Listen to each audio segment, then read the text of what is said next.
All right, let's fly. Welcome to another session of Star Trek Explorers, a Star Trek Adventures campaign set in the original series era. The crew serves aboard the Constitution class USS Venture, and I'm going to start with a quick recap of our previous session. Tonight's episode is called The Abandoned Part 2. Exploring the ruins of Tepkeris 4, the crew of the Venture beamed back some ancient alien machinery into a cargo bay. At first, Captain Harriman would not let Dr. Ozil or Commander Han examine this equipment, which seemed quite strange. As it turns out, Harriman and some other members of the crew have been replaced by android duplicates with the use of this mysterious machine. The Harriman imposter ordered Ozil, Han, and Aja to the brig. Fortunately, Chief Engineer Lieutenant Tasai helped you guys escape. You now must figure out a way to retake the Venture, and you're not sure whom you can trust. So our first scene, we're going to open up as you guys have just escaped from the brig, and there are four of you currently. Commander Han, played by Yong, and Dr. Ozil, played by Miguel. And then Paul, tonight, at least to start, you are playing Aja, a former Orion Syndicate operative who has joined the crew as an acting ensign, because currently Captain Harriman is, you're not sure where he really is, but he has been replaced by an android duplicate that looks and sounds exactly like him. And so you guys have escaped into the Jeffries tube, kind of the bowels of the Venture, and you're also with Lieutenant Tasai, who is the Vulcan chief engineer of the ship, who helps bring you out of the brig. And so you're sort of crowded together, maybe at a juncture point where a couple of Jeffries tubes intersect, and you guys have to figure out a plan to retake the ship. So I'll start off asking you each to introduce your characters and how your characters are feeling right now, and I'll let you come up with some kind of plan to figure out what to do next, because you are very much in a crisis right now. So let's start out with Miguel. Go ahead and introduce your character and what he's thinking. All right, I am Bayram Al-Zul, Chief Medical Officer on board the USS Venture. So far, things are going on that are not great. Let's see here. I got basically roundhouse kick by Commander Hando Han last time because he thought I was a Klingon or something. It hurt a lot. Now the captain and crew are being replaced by robots. That's not good. There's also the fact is we're in a four-way intersection on the Jeffries tube with four people we know, and we don't have to do the thing blood test of stabbing a receptacle of our blood to make sure we're not robots. The heated copper wire, and trying to figure out what is our next step. Yeah, so that roundhouse kick that you referenced, that occurred because on the planet's surface, the planet Tepkeris 4, you were investigating ruins of a long-lost society, and Commander Han stumbled onto some kind of exotic plant life that emitted a bunch of spores that he breathed in, and these spores had a hallucinogenic effect. So Commander Han had a flashback to a time when he was on board the USS Trenton, a starship that came under attack by a Klingon invasion force. And so Commander Han was hallucinating and thought that Dr. Ozil was in fact a Klingon invader, and roundhouse kicked him, causing an injury. But now Dr. Ozil has received treatment and he's doing okay. But yeah, it's been a rough couple of days for the good doctor.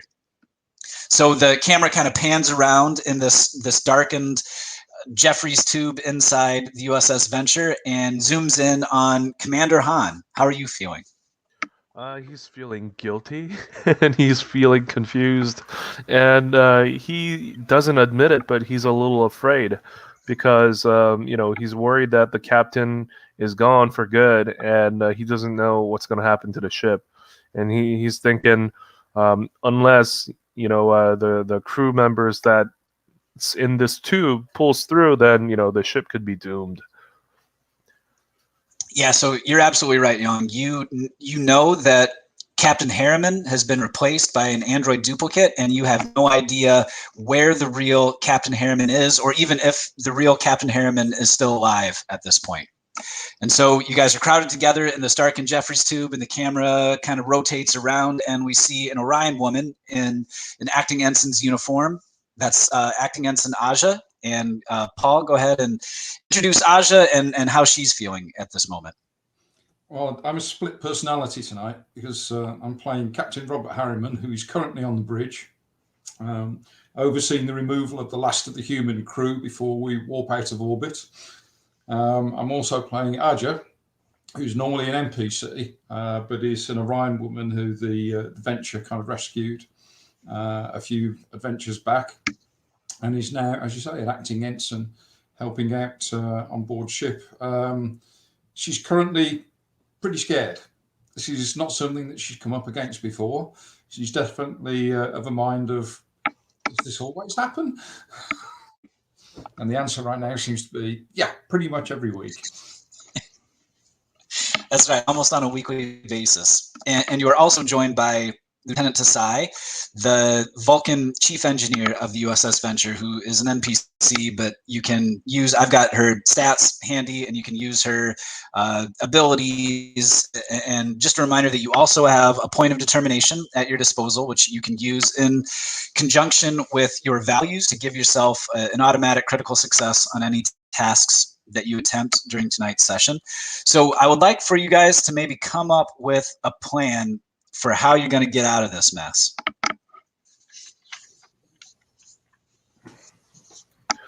Well, Dr. Aja, I'm fresh out of ideas. What do we do at this point?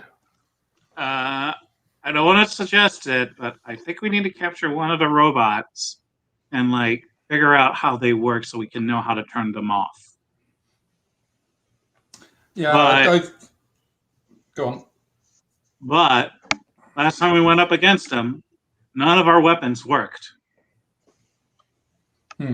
So either we need a bigger stick, or we need to figure out a way to just go around that. Well, I've been thinking about it, and I think I have a cunning plan. I think we could do something with the deflector dish, because that seems to be like the Swiss Army knife of equipment on board these starships. So I'm thinking what we could do is perhaps produce some sort of ion pulse from the deflector dish that would disable all the androids on board the ship, all in one go. And that really depends if we can figure out if they're shielded or not. Also depends on what kind of ion pulse, because that's a broad category. We probably have to hit all the frequencies, and by the time they realize that, well, it would need some work to be done to the deflector dish, and we probably need to divert warp power to it as well. So it's not a simple plan, but it's what I've got. Well, then perhaps I could concentrate on capturing a sample, one of these androids, and you could study him once we bring the sample. You know, we got tricorders. Those things are amazing. Just sneak up on one of them, scan them, and then disappear into the Jeffrey tube. If we could get some readings from them, I could probably figure out the sort of frequencies we'd need. Well, I'm relieved to say that they are physical, so I'm certain that blunt force would probably disable them. Dynamite might work too. All right. Where to? Well, do you feel confident enough for us to use blunt force, or should we look to get explosives like dynamite? Anything that has more oomph, I welcome, Doctor, but I just hope that we don't do any collateral damage. Dynamite seems a bit unsubtle. I think we maybe need to try and be a little bit more subtle and stay out of their way.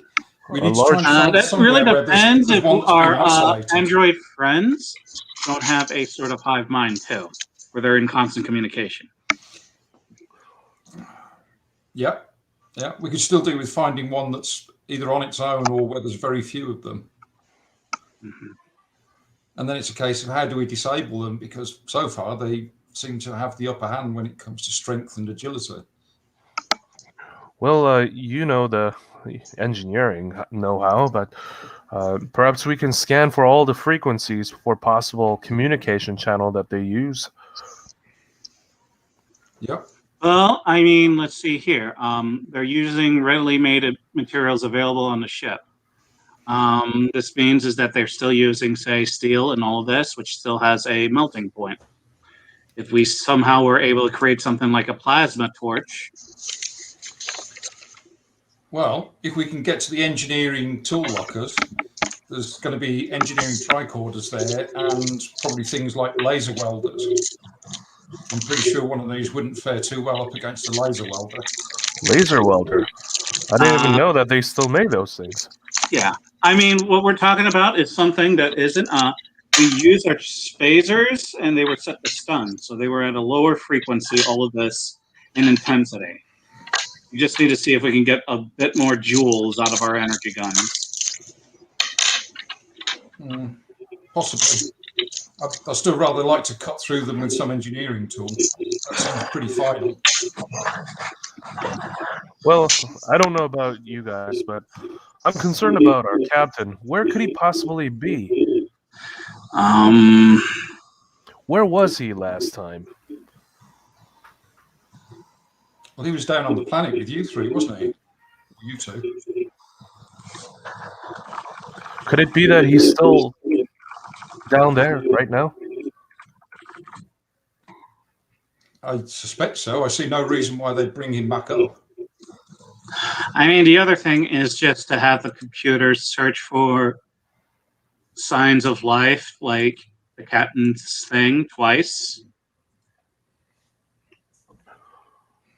Well, one thing at a time. Let's see if we can figure out how to take the ship back first. Let's head to engineering. It's this way, right? Ajay kind of looks around and says, "Yeah, that way." Are you sure? I'm pretty certain it's this way. No, that's 210 forward. Well, you've got two engineers here. So if we don't know the way to engineering, then I'm pretty sure nobody else does. Yes, Lieutenant Tasai would certainly volunteer to lead the way. If the goal is to use the Jeffries tubes to get to engineering, she would know exactly the shortest route to get there. Well, I'm certainly going to be looking for the tool lockers. I want to get my hand on an engineering tricorder and something that might be a little bit more effective than a phaser. And if we can't stun these things, I'd like to just be able to cut them in two. Yeah, so the objective here is to get to engineering to get some tools so you can analyze the androids and maybe get a better sense of how they work. Yeah. Okay, cool. So as you guys stealthily sneak off through the Jeffries tubes toward engineering, the ship-wide intercom whistles to life. And you hear a perfect facsimile of Captain Harriman's voice as he says, "All hands, Dr. Ozil, Commander Hando, Lieutenant Tasai, and Acting Ensign Aja have all been exposed to an exotic spore life form on the planet's surface and are in a dangerous hallucinatory state. They may be a danger to themselves or to others. If you see them, it's imperative that they're brought to sickbay immediately, where they can be sedated until the effect of the spores wear off." Oh, brother. Well, that's that does not tell gonna us make our one task any thing. easier. Well, I mean, what if we are really under the effect of the spores? If we all went crazy and just through the spores set the ship to self-destruct, that'd be really weird. But let's keep moving. Well, at least we know one thing. If the captain is hailing the entire ship like that, then we could be certain that the majority of the ship crew are still not under the influence of these androids. It does They seem haven't like the been captain they still haven't plenty been weak. replaced. That's what I mean. Yeah. So they're probably outnumbered at this point. Yes. Well, I still think we need to get to engineering, but we need to make sure we avoid everybody now because we just don't know who to trust. And even now, we can't trust the regular crew. They might try and stop us. Yes. Well, let's continue then. So as you guys make your way to engineering, you can maybe see through a grate when you get there. You're on like kind of the second level, and you go down. You can see down a ladder. That it appears that there's more or less normal activity going on in engineering. You can hear the hum of the impulse engines, and there are a couple of technicians milling about down below you.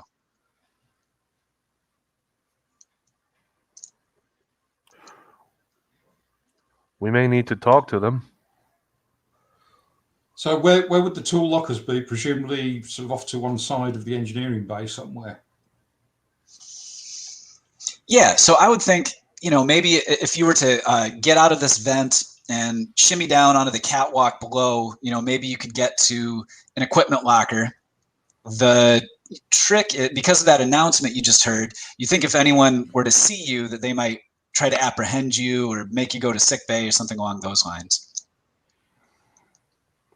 Hando looks to Sai. So, the Vulcan grip. How are you with that Vulcan grip? Can you perform it? She says, unfortunately, I never learned that maneuver. I'm an engineer, not a martial artist, damn it. Yeah, I should have known. We can't just knock those guys. They're all our engineers. Oh, they may be. What is the one thing that gets engineers out of engineering right-click? Dilithium crystal specs? Yeah, or you just pull the fire alarm and they start rushing out, especially against the slow-moving door that closes. It depends where the fire is, I guess. That's going what to... you're saying is we want to cause an accident in engineering that's dangerous. I mean, engineering is a out. death trap already. The it is tactical an accident waiting to happen. The tactical Pretty team much. and the emergency response team will be all over the place if we were to do that. We would be jumping out of the frying pan and diving into the fire. Technically, this is a Federation starship. Tactical response to get into an area when the alarm is tripped is around, at most, 3 minutes. So we have about 2 to 3 minutes to just grab our stuff and leave. Well, how about if you guys cause a distraction somewhere else? I'll stay here, probably with Lieutenant Tasai. I'm sorry, did you say distraction or destruction? Well, we don't need anything destructive, but we need it to be distracting. We need something in another part of the ship. It doesn't have to be too far away, that will get most of the engineering crew out of this area. Maybe, I don't know, plasma leak? EPS conduit fire? I could tell you how to set one of those. They're kind of fun. Is there a comm channel anywhere? Perhaps we could make a ship-wide announcement ourselves and relay the situation to the crew members. They're more likely to believe the captain than they are us. The captain's already told This is a them that we're infected. Federation vessel. People are going to defer to the highest authority unless something proves them otherwise. That is true, but right now, only information they've received is from the captain himself. They may try to decide for themselves. I mean, even if they have to follow the captain's orders, having another facts to compare would be something that the ship crew just needs. Maybe, but there's also no guarantee that it won't be the androids that'll come for us. And they won't be convinced otherwise. Well, it would be a distraction that you were looking for.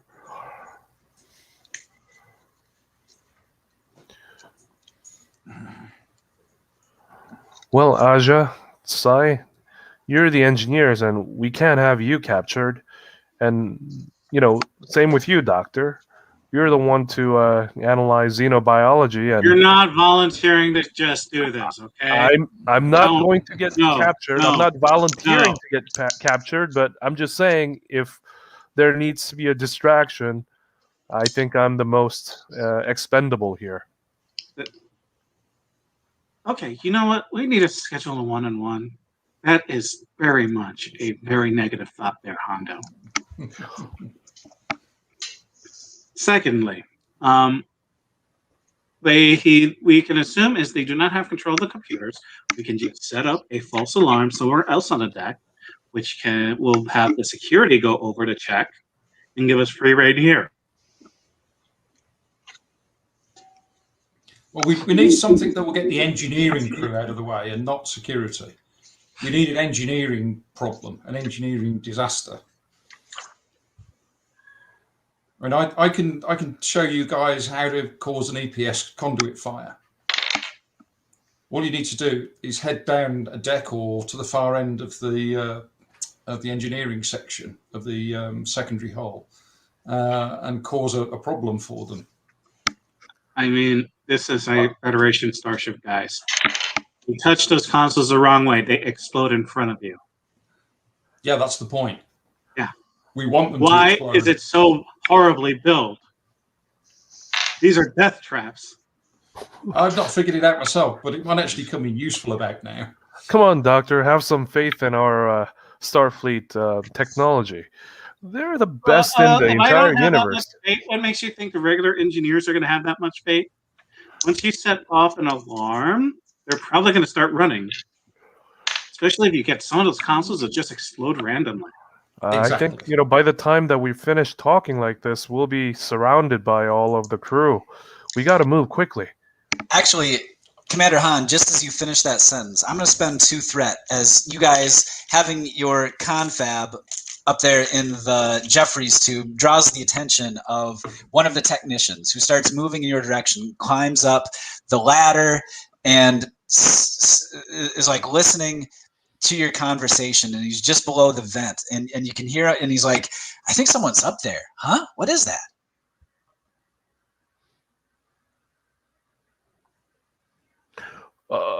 We're stuck here. There's something going on, and the tube just malfunctioned. Could you help us? Yeah, he shouts down to one of his compatriots, like, I think something's going wrong in the Jeffries tube, and he pulls out a tool, and he opens opens up the shaft. A door hisses open, and he starts climbing in, and he looks up and he sees the 4 of you, and he says, "You're not supposed to be here. You're supposed to be in sickbay." He just grabs him and pulls him up right there. All right, Commander Han, give me a daring plus security roll. Okay. I got 2 successes. Oh, brother. Oh, no.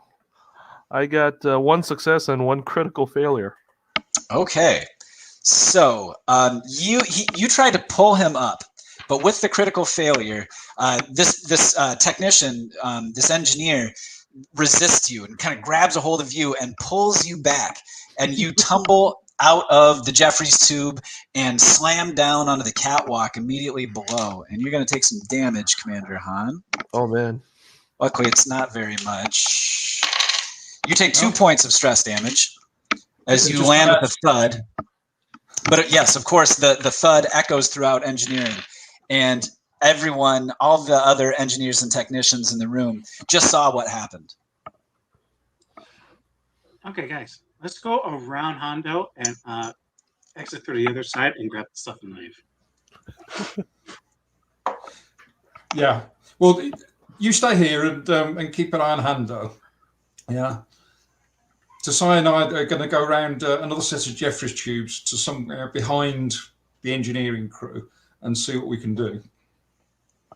All right. I'm just going to be along the lines of this was just a test to make sure about Klingon infiltrators. Yeah.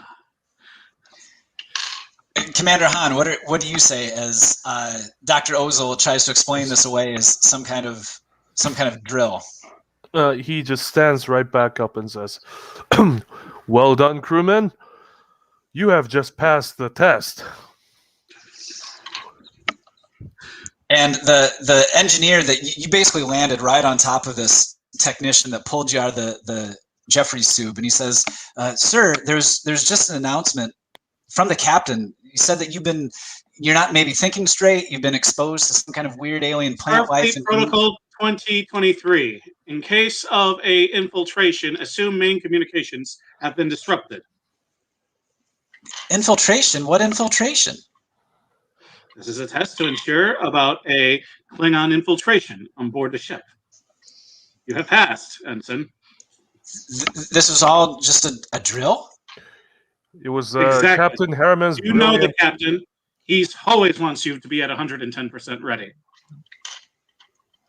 Okay, give me a, this would be a social conflict roll. What do you think makes sense? Is you're using deception to try and trick this poor young man? It could either be a command or con. Con, if I'm quoting like Starfleet protocols, or command. I think Those presence apply. and command. So yes, here's what we'll do. Commander Han, one of you can be like, because you're kind of teaming up on this, one of you will be the primary person rolling this task, and then the other person can assist by rolling 1d20. So Commander Han, you can use presence plus command, and Dr. Ozil, you can use presence plus con if you like, since yes, like you said, you're sort of pointing out Starfleet regulations. Yes. And we'll oppose it with this engineer's presence plus command. Alrighty, let's see. I got one success. Okay, I'm rolling. Okay, 3 and 10, so I got 2 successes. I got one success. Okay, so you got a total of 3 successes compared to the ensign's 1. So you generate 2 points of momentum. And the ensign is clearly intimidated and afraid to do anything to get in crosswise with his superior officers. And so he says, well, okay, yeah, you're right. That does make sense. Captain Harriman definitely likes to keep us on our toes and make sure that we're operating at peak efficiency. So, man, what a smart captain. Yes, exactly. So what we need to do is I'm going to spend that to basically create a positive condition for us, the 2 momentum. Yes. For the rest of engineering is going to be at ease, and we can just be along the lines of doing spot checks. So we'll be like, where is the equipment for this? We need to see this and then inspect it. So yeah, you create that advantage where the rest of the engineering crew at first was like very much taken by surprise by people falling out of the Jeffries tubes, but it seems to have been explained away, and they are no longer on their guard. And we'll kind of cut to a quiet corner of an opposite corner of the engineering as Lieutenant Tasai and Aja emerge from another Jeffries tube. And what are you looking for, Aja?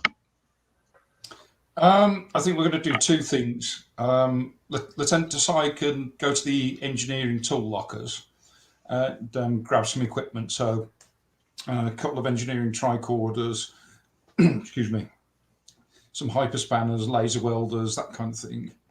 You never know what tools we might need.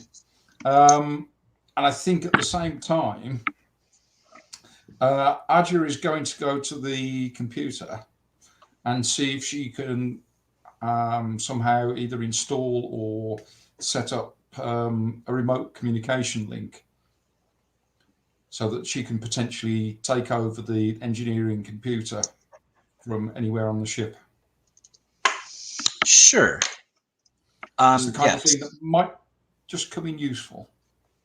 So, yes. So first of all, Lieutenant Tasai is able to sneak over to engineering lockers, grab some toolkits and whatever, she can physically carry. So that will be an advantage that you create. So you now have access to advanced, specialized engineering gear. And so Aja you're trying to take command of the ship basically from engineering. Is that correct? Just the engineering computers. I don't want to take command of the whole ship. but I want to be able to kind of play around with the warp drive and the impulse reactors and that kind of thing. And just locking it in through that particular station where you're working? Yeah, just try and set up some kind of a remote link so that I can use any station on board the Enterprise to take control of that one sort of engineering computer. I see. Okay. And so you, Aja, could change locations and then still kind of tap into this link to run the engineering functions of the ship. Yes. Okay. So give me... At least to some extent. Yeah. That'll be a difficulty 2 control plus con roll. Control plus con, not engineering. Oh, yeah. Engineering will work. Yeah, that'll work. Yeah. Difficulty 2. And I guess the end result would be create an advantage. Sure. Yep. Yeah. Okay, so where are we? 16. 16 is the target we're aiming for. What momentum have we got at the moment? You don't have any. Miguel spent the 2 points of momentum to create the advantage that none of the engineers appear to be looking in your direction right now. Dope. You could spend threat if you like, or pay me threat. No, I'll just roll for it. Two successes. All right. A 9 and an 8. So, yep, 2 successes. Okay, well done. So Aja is able to get into the Venture's main computer and set up some kind of remote link that she'll be able to access later that gives her some kind of insight and control into the engineering functions of the ship. And as Aja is going through these computer files, you also notice something out of the ordinary, and that appears there's some sort of massive data uplink going on from the planet's surface into the main computer of the Venture. And it's just a massive amount of data that's being uploaded. That seems like something that shouldn't be happening. How's the distraction going? Do I feel as though I've still got some time here? You've got a few more seconds. It looks like everyone in engineering is still, they're sort of making sure that Commander Han is okay after falling out of the Jeffries tube, and all the action is on the opposite side of engineering right now. Okay. I'll see if I can initiate a level 10 diagnostic of the communication system. I'm going to try and lock out communications by putting it into a diagnostic mode. Okay, yeah, give me another difficulty 2 control plus engineering roll. And still no momentum. Oh well. 13 and a 6, yep. Okay. 2 successes. Okay, so yes, you have created some kind of diagnostic cycle that will keep communications down, at least for a little while, until someone figures out what's going on and reverses what you did. Hopefully, until somebody cancels it or it runs its course. I don't know, something like, say, 30 minutes. Sure.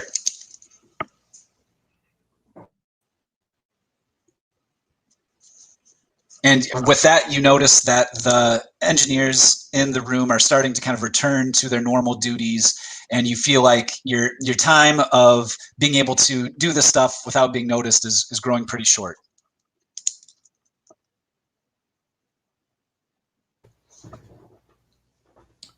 Okay, I think we'll call it a day there then. Let's head back to the Jeffries tube.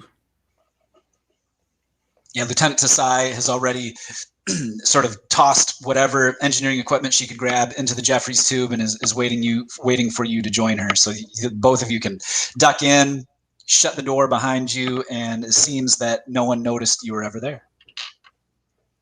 Excellent. And so the camera cuts back over to Dr. Ozil and Commander Han as you guys are on this catwalk above engineering, and everyone appears to have bought your story, at least for now. And so what are you going to do? Well, I will be asking the engineer on duty to ask us, in case of a warp core breach, how long do you believe it will take for you to eject it? We can eject the core in a matter of moments. in a breach, they're just really hard to predict and really hard to contain. So if we try to repair it, if we try to restore containment, it might work or it might blow up in our face. Usually the safest play is to just eject the core. So I guess we can think about a sort of scenario about that. These things are, of course, always assume the worst is going to happen. Always assume that the warp core won't be salvageable at all. Isn't that right, Commander Han? Absolutely. One must be ready for anything when you're out here in the edge of the universe. Yes. Good work, everyone. And as you were. And the young also technician, like for you to just have you and your men make sure is that the vacuum seals go in and are set off when the warp core is ejected. We do not want to have an incident where the doors are left open. the young technician that you guys have fooled says, "That's really good advice, sirs. We sure are lucky to have such knowledgeable and experienced officers on board." By the way, I don't believe we've met personally before. Ensign, what is your name? My name is Ensign Jenkins, sir. Ensign Rico Jenkins. Well, Jenkins, your name shall be on my report then. Excellent work. By the way, when you fell, did you hurt yourself? Oh, just maybe a bump or bruise, sir. I think I'll be okay. All right. Well, we shall see you again another time, and well done, guys. And he nods and heads back up. You're going back out through the Jeffries tube, sir? No, he is just making sure you are on the edge in all of this. We'll be going out through the door. Come on, Han. Of course. Oh yeah, that's good thinking. That's good thinking, Commander Han. Thank you, Jenkins. I'll see you later. You know, there's that sort of a side where I'm just like close to Han. I'll just whisper to him, "It's like, maybe we should just forego planning and just play things by ear." I think that would bring the element of surprise and unpredictability that these androids are completely unaware of, unfamiliar with. They'll probably be really frustrated too. Yes. They would expect a genius plan, but we have them fooled. Oh no, we're complete and utter morons about this.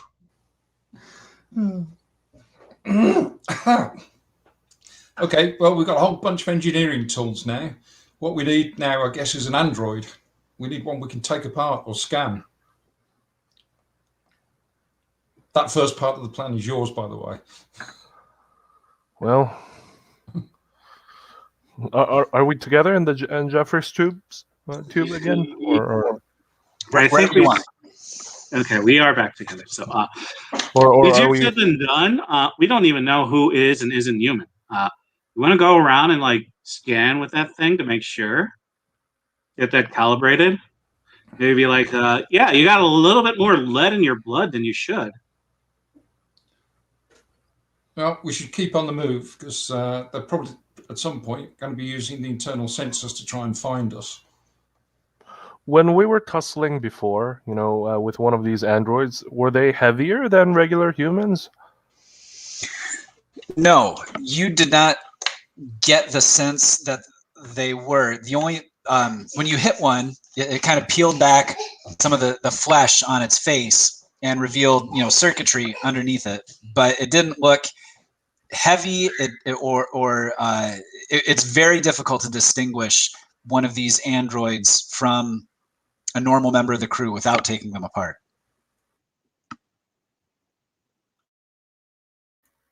I see. Well, it seems like there's some sort of a circuitry just beneath their skin. Could our tricorders pick up the activities of electric circuits? Can we set it to detect copper wires? No, perhaps as if an radio frequency ID antennas. If we send out a radiation, look for a possible resonance through these circuits. Well, I guess all we can do is try and get close to somebody and then scan them and see if we come up with anything that says they're not human. Because at the moment, we don't really know what we're scanning for, do we? Absolutely. So again, we need to find somebody, preferably where there's somewhere where there's a small number of them, preferably only just one. Closer we are to the bay, the place where we've escaped from earlier, more likely we're to encounter one of these androids. But do we want to risk going back there? Well, if they're following the normal sort of crew pattern, in other words, if they're doing what the crew would normally do, there may be somebody in auxiliary control. There's usually at least one, maybe two people there manning that. But it is kind of isolated away from other areas of the ship. Yeah, Hando, tries to remember the schedule of like security detail, the routes that these people would take at this particular hour.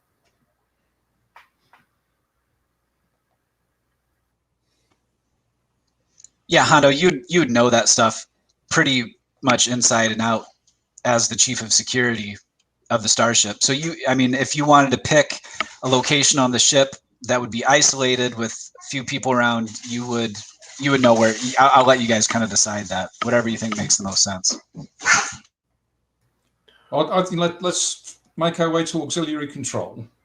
But Hando, you can tell us what you think would be the best route to get there that would get us past the security patrols. Will do. I think we could take the corridor 17, and we'll take the roundabout way to get there. And I believe there's a security patrol going in that direction, coming out of the auxiliary control in about 10 minutes from now.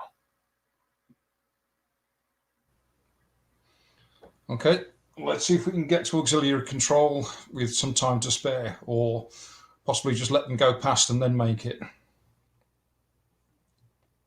So as the four of you sneak your way through the ship to auxiliary control, you kind of creep up and peer around the corner of it. You can see the double doors closed, and there's like a sign right next to it saying auxiliary control. And a security officer in a red uniform walks into the room, the doors swish open, and you can overhear for a second that the security officer says, Crewman Riley, you have been ordered to report to Cargo Bay 2, Captain's orders. I'll sit here and man your post until you can return. And Ensign Riley says, yes, sir, and gets up and leaves, and the auxiliary control room doors swish open and close behind, and Riley goes off down the corridor in the opposite direction. So it sounds like the security guard is an android, because he's just sent Riley off to the cargo bay where the equipment for duplicating the crew. Well, we do know who is and isn't. The person in charge of the brig was an android and such. So perhaps we should just, use those that we know are androids and calibrate from there. Well, why else would a security guard tell an engineering ensign to go to the cargo bay? Mm-hmm. I'm afraid. I'm a little bit afraid for O'Reilly over there. If you want to go over there and stop him from going, you could do that. I'm just going to go in there and see if I could disable that suspected android. And Hando just opens the door, barges in there, and tries to knock him out. All right. So as the doors swish open, you see this security officer with his back turned to you, and he is monitoring the equipment in the auxiliary control room. It's a fairly small room, and it doesn't look like there's anyone else around at the moment. So how do you want to handle it, Commander Han? And are Dr. Ozil and Aja and Lieutenant Asai following. He's gonna do the awkward 1960s judo chop from the back, like Excellent. the classic Star Trek, open hand Wait delivery. until Hando gets his shirt ripped, like Kirk. Yep. There you go. And what about Aja and Dr. Ozil? Are you guys also going into the? Yeah, in for a penny, in for a pound. Okay. All right. So Commander Han, go ahead and make your roll. Daring plus security. Yes, it will be daring plus security. 2 successes. Okay, hold on one second here. I got to pull up my custom-made Android statistics. That's reassuring, guys. It's not another person. Imagine us just killing a random ensign. Okay, so as Commander Han, as you barge into the room and you see that the suspected android has its back turned to you, and you move to strike, and as you're like in mid-motion, the head of the security officer snaps around 180 degrees, and you can see this sort of inhuman glow in its eyes, and it moves to attack you with blinding speed and reverses your attack and slams you up against the wall of the security or of the auxiliary control room. And you take 3 points, 3 stress damage, and you slam off of the bulkhead and sprawl out on your back, prone. Ooh. That's bad. And the android says, "I could hear you breathing down the corridor."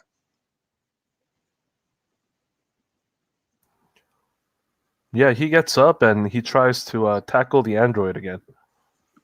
Okay, so as you get to your feet and start to do that, the initiative. So you had your initiative.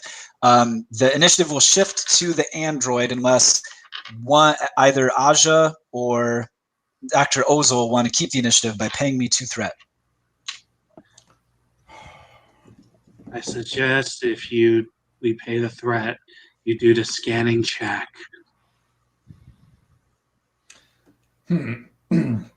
Yeah, in the meantime, the android's going to take Hando apart.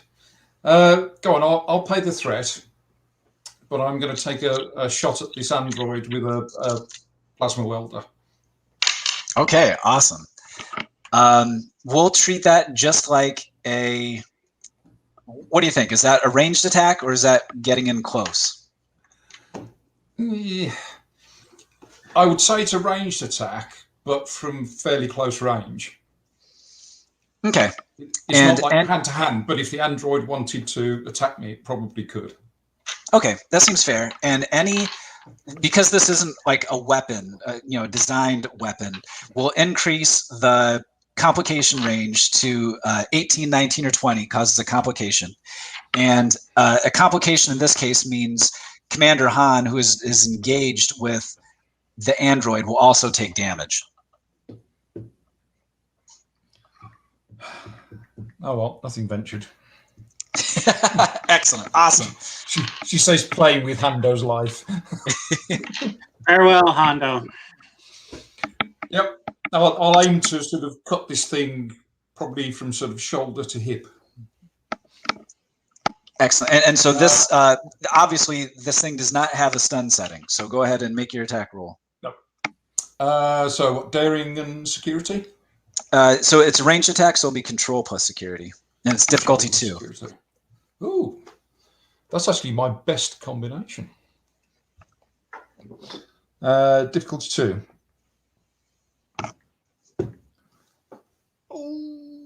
One success. Okay. Any complications? 18s, 19s, or 20s? Oh, yes, it was an 18. So, yeah, I got an 18 and a 16. So that was 1 success, 1 complication. Okay. The complication will be how many challenge dice damage does Aja do on a ranged attack? I couldn't tell you offhand because it's already factored into the weapons. There's an example: a disruptor pistol does 8. Oh, yep. Okay. It's basically like X plus your security rating. Yeah, it's security. Okay, so It'll be 5 then. 5. Okay, so you are going to take.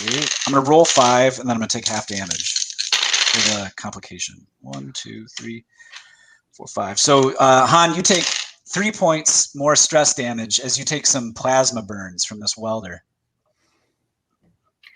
He screams in agony. He goes, "Ah!" Oops. Okay, it is now the android's turn, and it will turn on Aja and make a physical attack. Uh-oh. So it will be a daring plus security roll from Aja to oppose it. And I just got, oh my goodness, I got 4 successes. I'm sorry. I can manage 2. Okay. Roll a new character, Aja. Well, they don't do a ton of damage on their unarmed strikes. So you take 4 points of stress damage, and you are knocked to the deck, Aja. Okay. And the initiative shifts back to, so Dr. Ozil and Lieutenant Tasai have not acted, and they're the last in this round who have not acted, so they can do whatever they want. All right, Tasai. Can Tasai do the scanning check? Sure.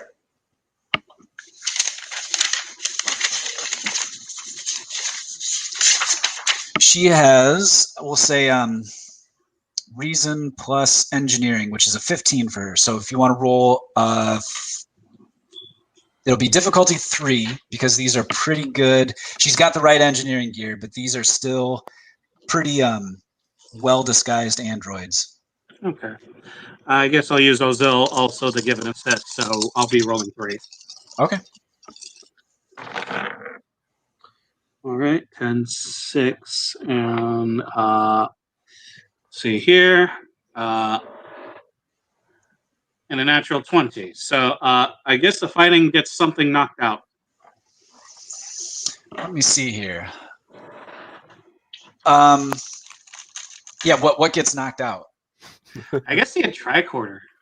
Okay, yeah, so they're the android and is now engaged with Aja, and they're kind of whirling around the room, and one of them bumps into Lieutenant Tasai and knocks her engineering tricorder to the deck, and she's unable to get any up-close scan.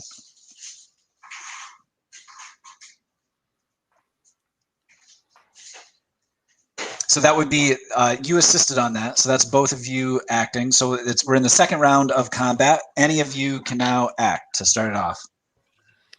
Hando, did he have a phaser? It was confiscated away before, right? Yes, it would have been confiscated when you guys were in the brig. Okay. But Well, the security officer that you're fighting would have a hand phaser on him. Yeah. He is going to. Actually, he's gonna go ahead and try to wrest that away from him. Cool. Give me a daring plus security roll, and it will be opposed by the android. Okay. I'm gonna spend a value. You live only once. Live courageously. So here we go. Okay, so you get 1 critical success automatically, so 2 successes plus whatever you roll with your dice. I got 1 success and 1 critical failure. Okay, so you get a total of 3 successes, which is the android did not roll any successes, so that's 3 points of momentum, and you are able to wrench the phaser away from the android security officer, but unfortunately the phaser goes off accidentally. Who is it going to hit, Commander Han? Oh boy. I'm gonna roll for it. Okay, How about you just have us all roll a d20, and whoever gets the highest gets hit. Sounds sounds excellent. Alrighty, Hando. Since it's obviously not going to be you, you roll for Kasai. I don't know. I mean, it may be Hondo who gets hit too. I got a 16. Die 20, so I'm 11. Okay. I Smacking got him. 9 for Sai, I think. Okay, and then roll Yep. for you, Hondo. Hondo gets 6. Okay, so as Commander Han, as you are wrestling with the android for control of the phaser, you pull it away but accidentally hit the trigger, and that you hear the whine of the phaser, and a blue light lances out and strikes Dr. Ozil. And so, Commander Han, I need you to roll damage for that. Oh, yikes. Ouch. 8. Ouch. It will be set to stun because that's the default setting for the phaser. Is it phaser type 2, right? Yep. All right, I got 5. Another 5. 1 and 2. Okay, so that's 1, 2, 3, 4, 5 points of damage. Yep, 5 points of damage. That will be enough to stun Dr. Ozil and take him to the deck, unless you want to spend 2 points of momentum.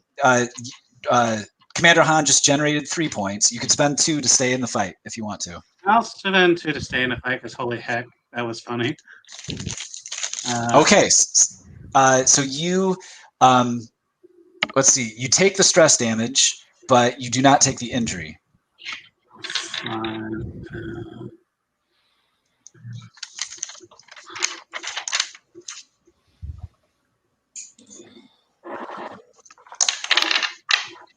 Do you want to keep initiative, or do you want the initiative to pass to the android? Let's see what happens with the android. Okay, well, he's going to take a shot at Commander Han. As you guys are wrestling and you just wrench the phaser away from him, he's going to try and hit you across the jaw. So make a daring plus security roll for me. He got 2 successes this time. I got 2 successes too. Okay, so the tie goes to the victor in this case, or the aggressor in this case. He does 2 more points of stress damage to you. Ooh.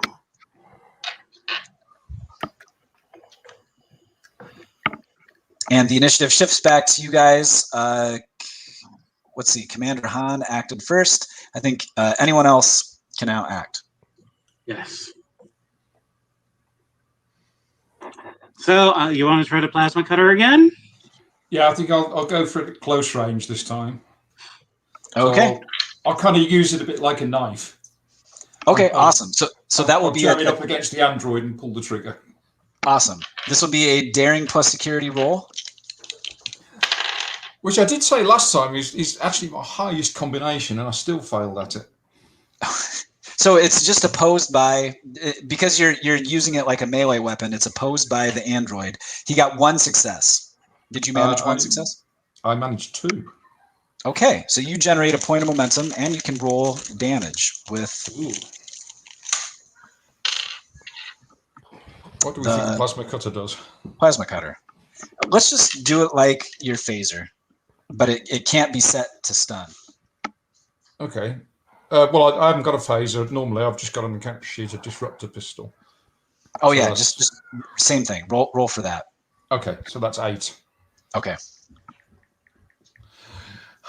Okay. We've got in there 2 6s. Okay. What is it? 1s and 2s and 5s and 6s, isn't it? Exactly. Okay, so I've got a couple of 1s and a couple of 6s, and that's it. All the rest are 3s and 4s. Okay, so a total of 4 points of damage, 2 of which were 6s, which would be effects. And I'm going to say that the effects for your plasma cutter will get through the android's resistance because he's got android toughness, but you cancel out those 2 points of android toughness. So that brings him down. Okay, he's going to take all 4 points of that damage. But not enough to take him out. as you sneak up behind him and ignite the plasma cutter, and you can see sparks fly out and circuitry underneath the android's uniform, but he is still up for the moment. Well, I suppose the good news is at least we can see circuitry. Yeah. It can be damaged. I'll just let the sign know as she needs to go scan that, and I'm just going to go over to the engineering, to the security locker, and just get a phaser. The phasers didn't have any effect on them. On stun.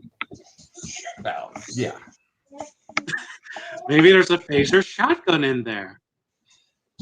There's not a phaser rifle. What? But sure, yeah, Miguel, Dr. Ozil scrambles over to a weapons locker, punches in the correct combination, and opens it up, and there is a hand phaser inside. Okay, I'll set that to full. I think that's it, because I use a minor action to move, and then a major action as a minor action to go and get myself drawn. Okay. And I guess Tasai can do like a scanning check, or what do you want Tasai to do, guys? Yeah, scanning check sounds pretty good. Alrighty. So she can scramble over and pick up her engineering tricorder. This will be a difficulty 3, reason plus engineering roll. Alrighty. 10 and 15. 3. So she's still having a hard time getting much more from her tricorder other than, yes, this is indeed an android.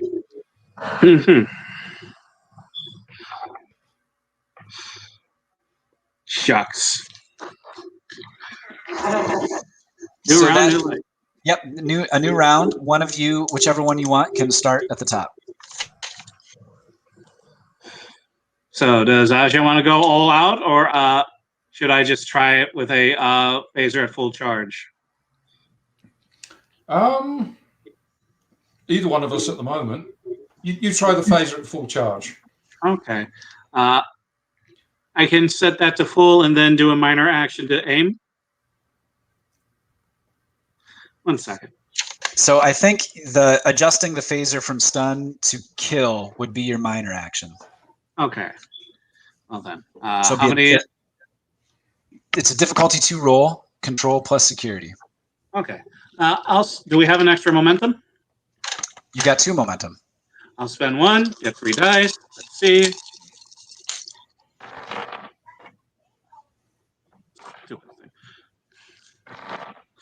Okay, better.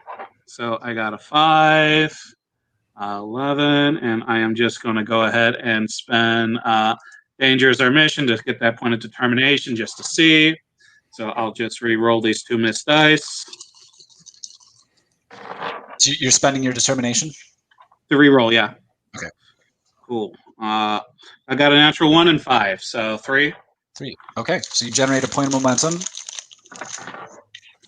And your aim is true, and the phaser slams directly into the chest of the android. So you can go ahead and roll damage. You've got 2 points of momentum you can use to add damage dice if you want to. Okay, 1 sec. Okay, 1, 5. And let's just see here. And 2 4s. 5 is 1 with an effect. So what does the effect do when it goes on full? Because that would only apply if you used the what's the word I'm looking for? It doesn't do anything because you just adjusted the setting of the phaser, not like using spread or anything or area or anything like that. Okay. Alrighty. I guess I'll spend a momentum to make that 3 damage just to see. Okay. So once again, you hit the target, and you think you probably did some damage, but not enough, as the android sort of shrugs off the phaser blast and stays into the fight. Okay. Well, proves my theory. It will now act unless you guys want to spend your 2 points of momentum to keep the initiative. I think we should. Keep the initiative. Yeah. Okay. Hando's going to attack. He's going to use his phaser. He's going to turn to the setting for kill. Yep. And he will fire. Okay, do it. It's a difficulty 2, control plus security roll. Come on, baby. Okay, 2 successes. Okay, roll damage. 1, 2, 3, 4, 5, 6, 7, 8. Ooh. 1, 2, 3, 4, 5, 6, 7, 8. 8 damage. 8. And Okay. I rolled 2 6s and 1 5. So- you also have a mean right hook, right? No, that wasn't a unarmed strike, so that's actually phaser. So since it's at kill, it doesn't have any effect, correct? Right. Okay. But the 8 points of damage will be enough to overcome its android resistance, and the android, you see kind of the light dim in its eyes, and it sprawls backwards onto the deck with a thud. Whew. Hando gets up and he goes, I think it's safe to say that that wasn't one of our personnel. Yeah, that's good. We also know one other thing. We have to shoot to kill. Several times. Yes. I think next time I say, let's use the deflector dish to take them all out at once, we should really use the deflector dish to take them all out at once. Well, now we know how they work. We have some time to do scannings, and then we can set the deflector dish to do that. Yeah, Yes. what I want to find out is, I thought you connected squarely on its chest with your phaser blast, but it didn't do much damage. Does it have some sort of a shield? Well, it's up to you. Let's scan. Well, we've got a dead android now, so we can take a little bit of time to examine it and maybe do some more scans. You don't know, there may be a way to tweak the phasers so they're more effective. Absolutely. Taking one down was difficult enough. I'd hate to think what's going to happen if we were to run into more of them. Yeah. So, for Tasai, I got a 14, 11, and then I was assisting with a 9. Okay, so that's 3 successes as Dr. Ozil and Lieutenant Tasai start scanning this lifeless android, and you're able to come up with a couple of important pieces of information. You are able to find some sort of positronic signature that you think you might be able to interrupt using the deflector dish that could potentially disable all of the androids on the ship. You also are able to detect that this android appears to be receiving regular internal transmissions from a subterranean complex on the planet's surface. That it appears to be receiving transmissions, receiving its orders from somewhere on the planet.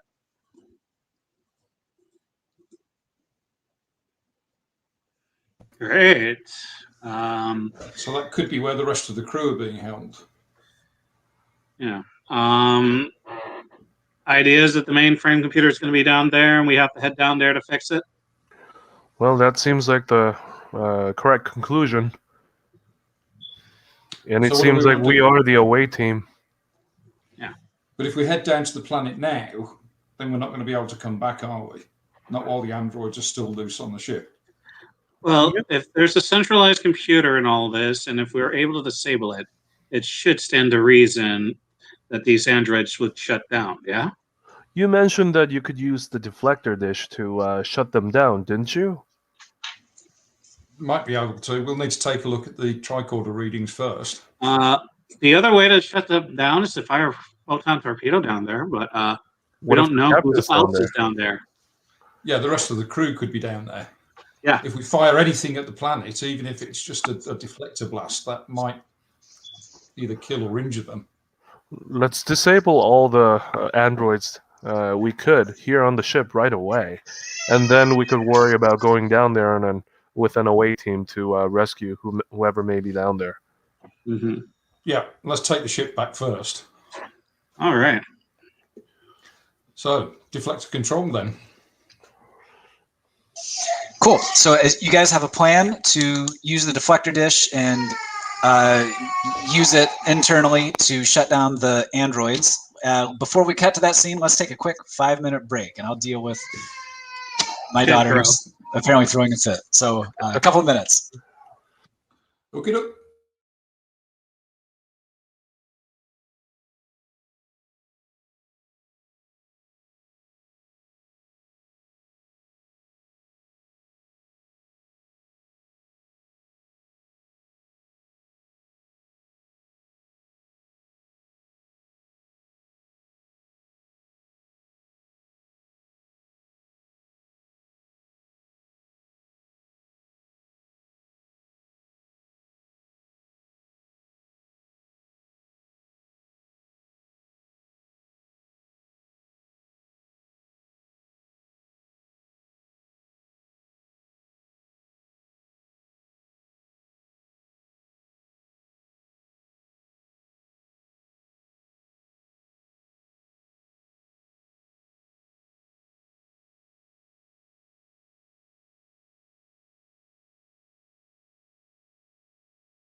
All right, lads, I'm back. Let me know if you are.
Okay, I'm back.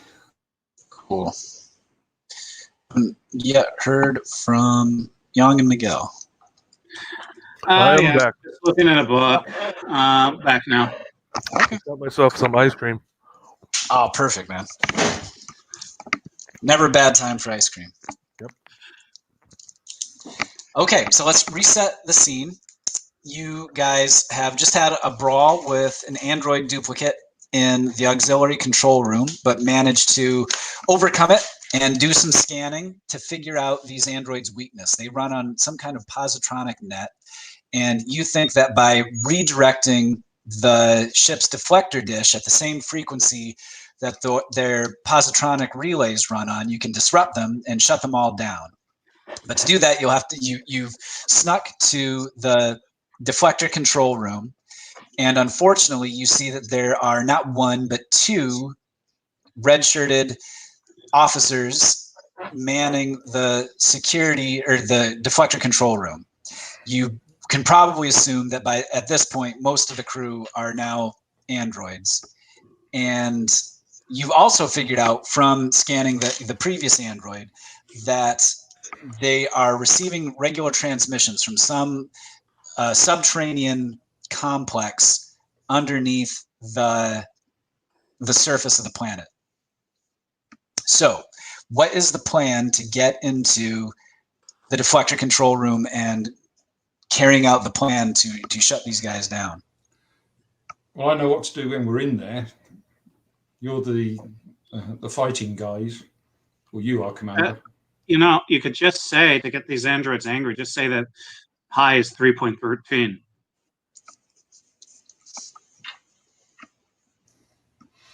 Yeah. Yeah. Okay, Hando, do you have a plan? Possibly a better one. Well, after that, I really don't know what to say, Doctor. And he goes, what if I open the door and act surprised and then run away? They may give me a chase, but that would give you a time to disable all of them, wouldn't it? Oh, great. So you basically are going to be jumping over all the sorts of stuff we got here, the industrial equipment we got lying around as they try to chase you, right? Well, I mean, get them out of the way, I suppose. I would try to lead them out of the room, and when they give me a chase, you could sneak into the room and try to disable them before they catch me. And Okay. You got your running shoes on, Hando? all the time, Doctor.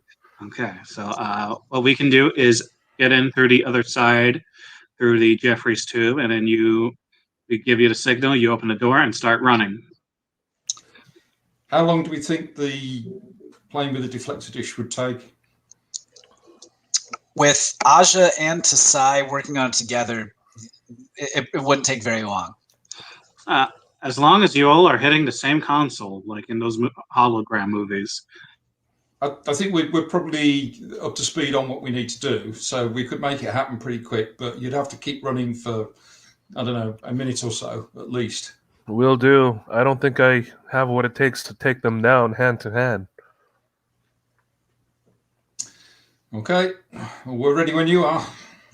And by the way, this is a new scene, so anyone who has lost stress regains that stress as long as they did not take an injury.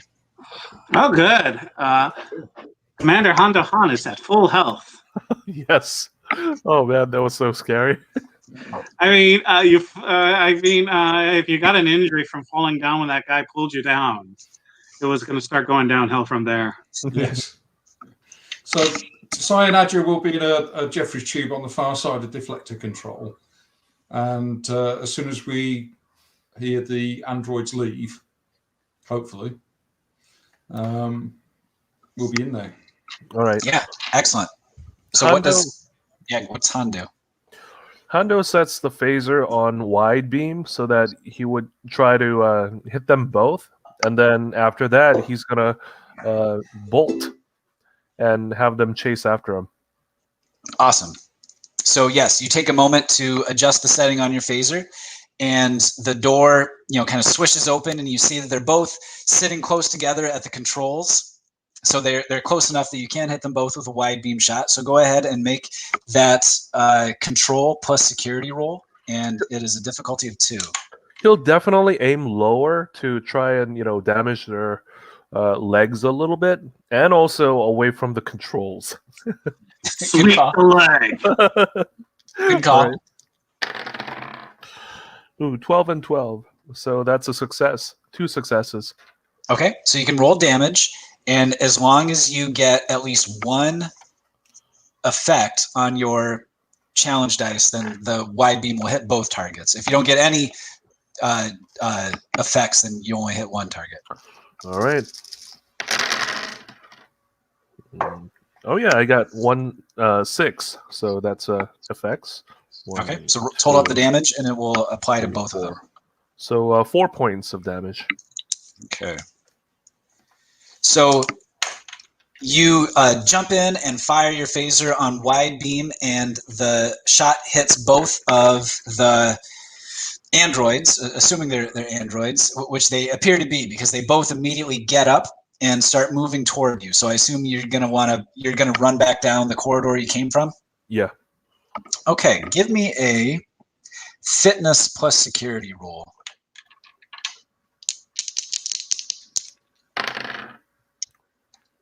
15 and 4. So that's a success on both counts. Both successes. Okay, let's see how they do.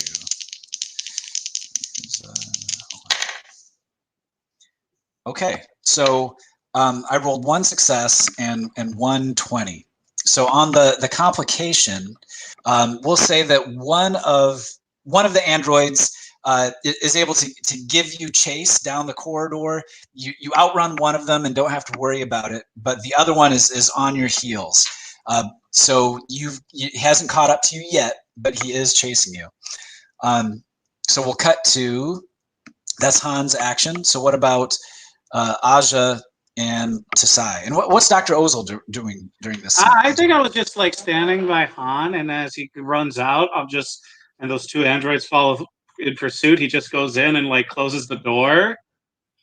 And he's like trying to make sure it's locked. Excellent. Okay, yeah. Give me you can lock it. That I won't make you roll for that. That's not that difficult. So that's Dr. Ozil locks the door behind him. And what about Aja and Tasai? It's safe to open the Jeffrey's tube. We got to get going now. Okay, we'll come out of the Jeffrey's tube and we'll start work. So this will be, because there's fail safes to kind of prevent you from doing exactly this sort of thing. This is going to be a difficulty 4. Some kind of engineering roll. You can use daring, or you can use control plus engineering. In Aja's case, I think it'll be control, because that does give me an extra point in the total. You got a roll for Tasai, are you, Miguel? Sure. I also was going to roll for Ozil. Phil. For who? So, Ozil, I assume he's also helping? Only one of you can assist. Only okay. Dr. Ozil can assist, or Tasai. I'll roll for Tasai. Okay. That's bad. So we're looking for 4 successes. Yeah, and she got a 20. What momentum do we have? She got a 20. Oh. You have no momentum at the moment. I think I'll pay some threat then and get a point of momentum that I can use. Okay. And has Aja used her determination? She has not, but she will. So that's another thing to keep in mind. And that's either a re-roll or an automatic success, isn't it? Yeah, automatic crit. So Critical success. Yep. Okay. Well, in that case, we'll go for, what is it? Control and engineering, which is 16. So we'll roll for that.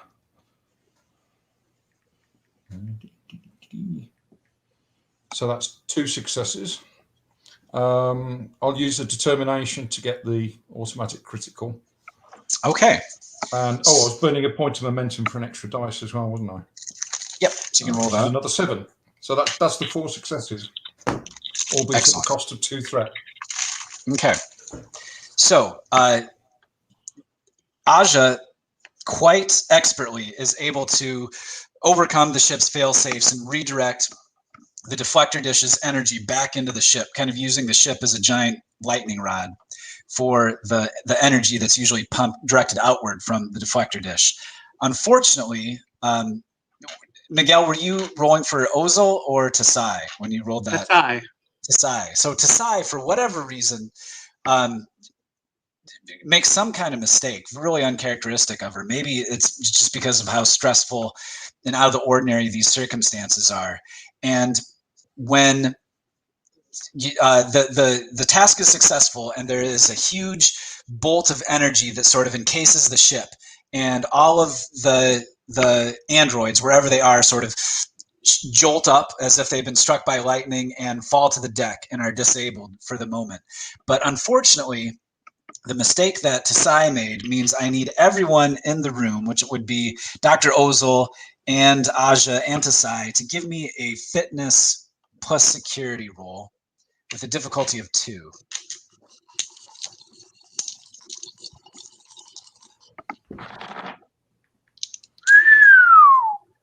One success. I got a natural 1, so I got 2 successes, which is great because the second dice missed. Okay. And so was that Ozil or Tasai you were rolling? Ozil. Okay, I don't know what Tasai's going to get. I'll roll for her. She's got a target number of 9. She got 1 success. Okay, so actually that's perfect. Aja and Tasai, both of you standing at the console, take a huge amount of energy pumping through your bodies, and both of you take injuries as you fall to the deck. So the crisis of the androids is averted, but both Tasai and Aja have taken injuries and will require medical attention. That's a good job. We got a doctor there. Yeah. What did I say about the consoles being death traps? Yeah, just fix it. Yeah, I'll try. Give me a moment. Jeez Louise. So to stabilize them is a daring plus medicine roll, difficulty 1, and you're gonna have to make it twice, once for each character. So let me know which one you're rolling for. I need to check to see about this medical stuff, because I got like medical talents and the sheet doesn't describe it. So hang on. Daring plus medicine? Yes. Daring? Okay, I'm a little uneasy about that. Actually, daring's the higher stat. Oh, that's okay then. Clearly, you're a trauma surgeon. Yeah, field medicine. You may. Okay, I can ignore that because I have field medicine. Doctor's first response. Oh, cool. That's what first response says. I'm learning. So, good news is I get the roll 2d20. My specialties apply, and I just need 1 success. Are you rolling for Tasai? We're doing Aja and then Tasai. Okay. I'm going alphabetically. Okay. 1 success, so we're good. Okay, so Aja is stabilized. She will not die at the end of the scene as you turn to Tasai and start administering emergency medical aid. Okay. The doctor triages in alphabetical order, but you know.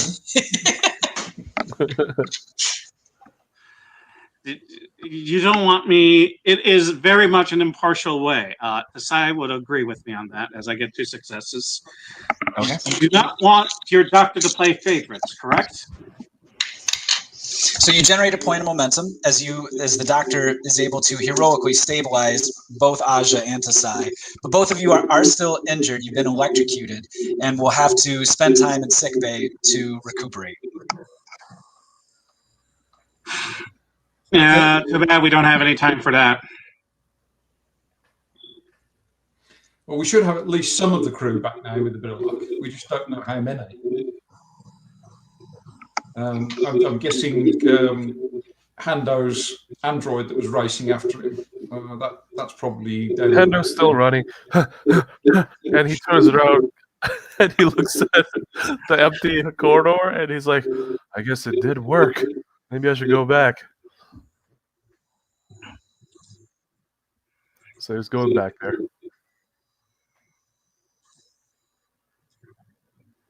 And you see the doctor administering to Tasai and Aja, who are both sprawled out on the deck, injured, but alive. Okay. Yeah, Hando takes to the comm, and he hails the whole ship again, if he's able to do that. Goes, and he goes, "This is Commander Hando Han. Here with the new update on the situation. Our ship has been overtaken by androids, and you would notice that there are these humanoid familiar figures, our colleagues, that are standing still or are stunned. They have been replaced by androids, and we have just recently deactivated them. Do not be alarmed. We are on our on our way to rescue our captain, who is believed to be on the surface of the planet that we're orbiting." So you get as you make that announcement, you get a response from the bridge as Lieutenant Talasa, a Vulcan science officer, says, "Yes, sir. It appears that everyone else on the bridge, including Captain Harriman, just fell unconscious. I'm currently the only officer that appears to still have capacity to act on the bridge." You have the bridge. Alrighty. Sir. Should we try and figure out who's going on the away team and see who's going to try to make sure everything is stable on the ship? Yes, Doctor. Okay, great. I guess I'll go and head up into the bridge. And notice how everyone else is burning electronics. That smell of burning electronics, which is horrible. Yeah, there's an acrid, smoky smell on the bridge, and there have been some replacements that Lieutenant Talasa called up to at least man the stations. And it looks like, the ship's in orbit. You can see the planet on the view screen down below. And it appears that you're not in a crisis, but yeah, about half the ship, roughly half the ship's It's really weird removing the dead robotic captain from the captain's chair and then sitting down. It is a weird thing going through Ozil's head.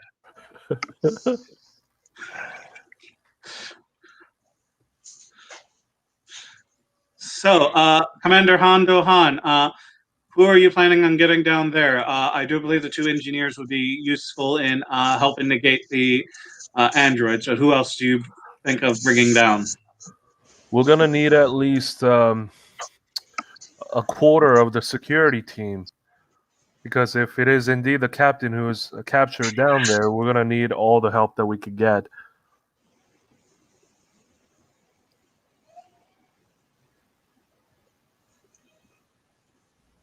So you're saying Aja and Lieutenant Sai should come down with you as well? Yeah, because it's going to be that. I'm thinking is transporter beacons. If we can lock on and get them all out, we could probably just not have to stay there long. Could that be done, Hando? Perhaps.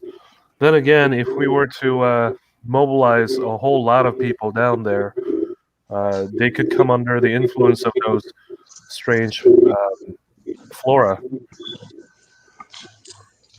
Or should we start by getting rid of the androids from the ship? Absolutely. Yeah, we're working on it. Let me just say it's really strange right now here in the bridge. I'm thinking let's either beam them out into space or throw them out of an airlock. Well, we would need to actually dismantle them, I mean.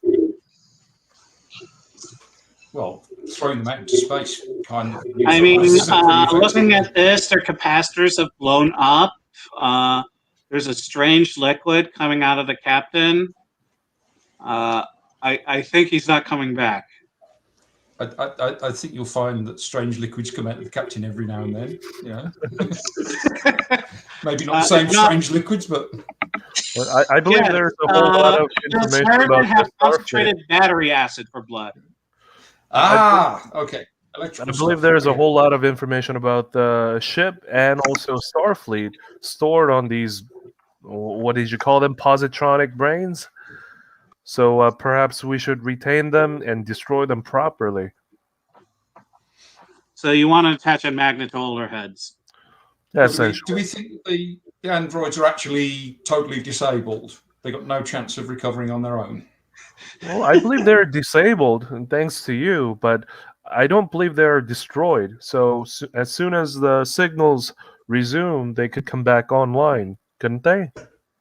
Well, that's what I'm saying. I mean, throw why them out don't of you the look at airlock. one of the down androids and just do a maintenance check?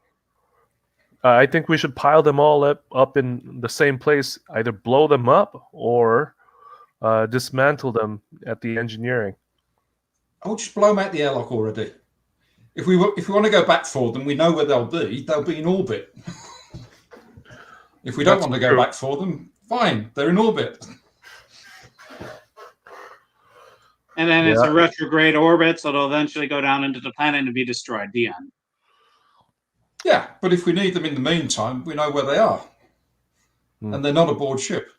Yeah, within the next 5 to 10 years. Exactly. Yeah, my worry is that if another vessel comes by and picks them up and analyzes what's in their head, they could compromise the Starfleet. Well, once we've rescued the rest of the crew, the captain can decide what we do with them. You know what? I know the perfect person for the job. Engineering, I want Jenkins on to check to make sure the androids are offline. Jenkins! Ensign Jenkins here, sir. I think they're offline. What if they're sentient? They're technically sentient, yes. They're able to have independent thoughts and everything.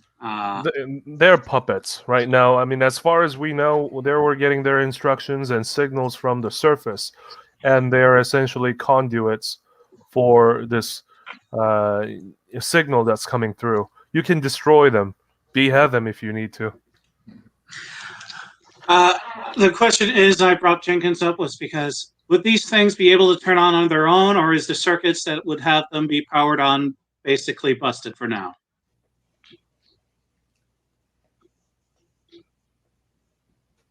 Well, we don't know, do we? Could be either.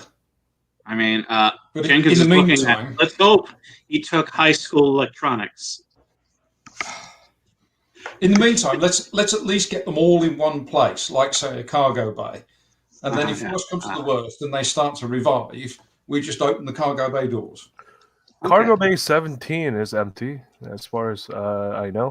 How about we send them over there? More importantly, Hando, can you go over to that bay they were using to convert people to androids?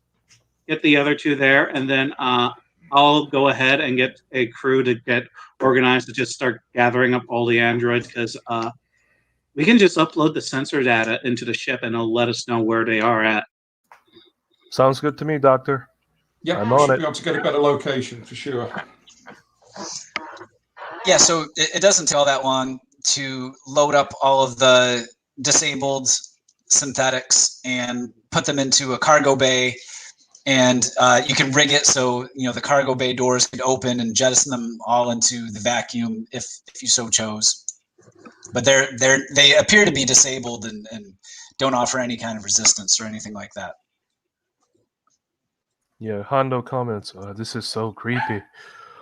I don't feel good about moving the simulacrum of our colleagues. Yeah, just by eyesight, by looking at them, you could not tell the difference between the duplicates and your actual crewmates that you live alongside and work with. This will give me nightmares for years, I'm sure.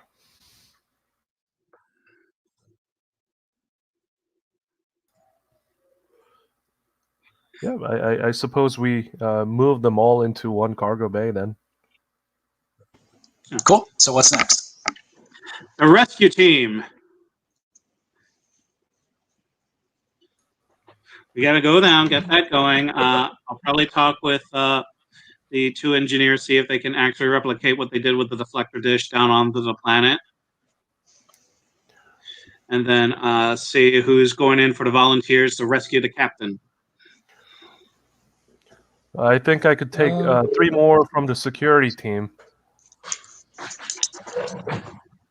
I don't know. Could we maybe do something with some transport enhancers, something like that? See if we can use those. I mentioned transporter beacons. I'm just thinking that the transport enhancers are the things you kind of set up on the little tripods, isn't it? So maybe if we could ring an area with those and send a similar sort of pulse out from those,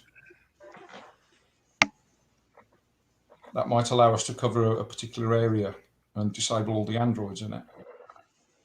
I mean, it's up to you guys. You're the engineers. You have a theory. See if you can get that into practice. It sounds like an engineering thing to do. Yeah, I mean, totally. the other engineer thing to do is just to hit it with a wrench. Yeah, I tried that. It didn't work. In fact, I hit it with a plasma cutter and it didn't work. Oh, you hit Hando instead. Say, is the signal still coming from the planet? The upload is still in process. Yes, there are signals coming. You know where the signals are coming from, the subterranean complex. And there's also the matter of this upload, this huge amount of data that's being uploaded from the planet into the Venture's main computer. Yeah, we need to stop that. Is there a way to like really slow down the upload, like create a lot of noise and such? Well, Like maybe like as the communications resumed, because I did lock the communications into a diagnostic cycle. Oh, that's right. Yes. No. So there aren't any signals coming from the planet anymore, but the upload is still continuing. You could just stop it now that you've retaken control of the ship. Let's do that then. Mm-hmm. Oh, or should we? I mean, if we stop the upload, will whatever is on the planet know that we're back in control at that point? Disabling all the androids on the ship would probably also give it an idea that we're back in control too. So we can't diddle that. Okay, I'm an Orion, so I'm not going to overthink it. I'll stop the upload. Okay. I won't make. You don't have to roll for that. You just push a few buttons and the upload ceases. And I believe I have the away team ready. I got 3 security personnels ready to go. Doctor. Okay. So it's going to be Ozil, Aja, Han, and a security team. Is that right? Yeah, I think so. Sounds pretty good. I can take whatever sort of big, bulky engineering-y stuff I need for the transport enhancers. I got 3 3 red shirts, each named Wilson, Tamura, and Patel. Wilson, Tamura, and Patel. Awesome. And so now, let's say, Reg, now is if they don't hear from us within an hour, use photon torpedoes at the site. No! If they don't hear from us within an hour, they come down and rescue us. Yes, sir. Photon torpedoes armed and locked. And then that's when he hits the energize button and we go down. God, no wonder you Starfleet types die so often. Okay, I'm going to say we actually need 6 transport enhancers, so that's going to be 1 each. And we need them spaced at regular intervals, so like a hexagon around the area. And once they're all in place, I can trigger them.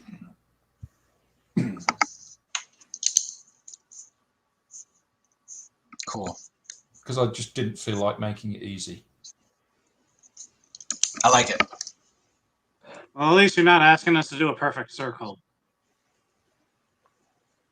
A rough hexagon should work just fine.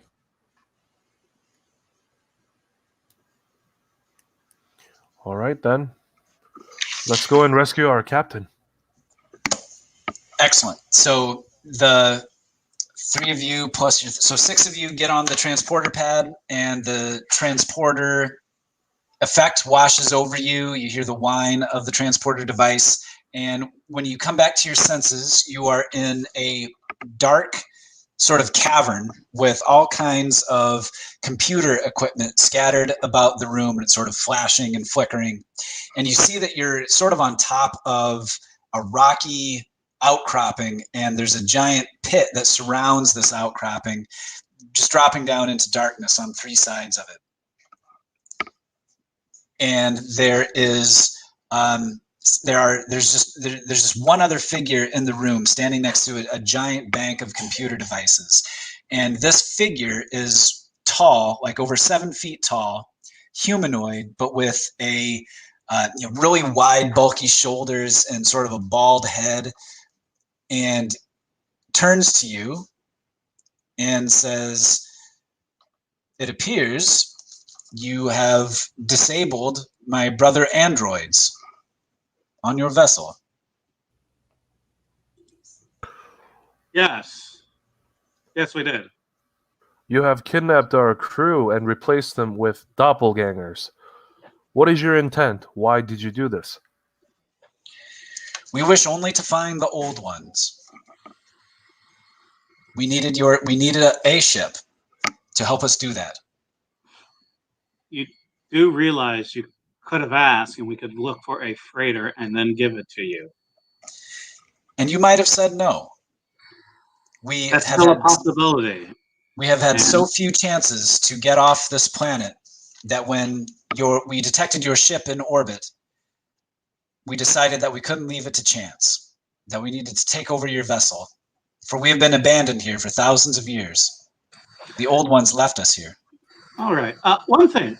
Were you able to download our computer databanks and get an idea of who we are? And who are you? We are the United Federations of Planets. Our job here is just to explore and discover, and also build relations with various people we meet. That should have been within the computers you were uploading into and seeing, so you would know is this does not have to end in violence. We can be willing to work with you. We can contact Starfleet, see about finding a much more agreeable solution for both of us if you can show in goodwill our captain and crew back. Our previous experience with the organic, intelligent life forms that created us lead us to believe that organic intelligence can be deceitful, duplicitous, and therefore we determined that the only surefire course of action would be to take control of your vessel and set off in search of our creators. Your logic is faulty because you have used deception. You have replaced our own comrades with one of yours. And I cannot think of any other more egregious deception than what you've just put us through. Where's our captain? You'll find your replaced crew members in an adjacent chamber. They are unharmed.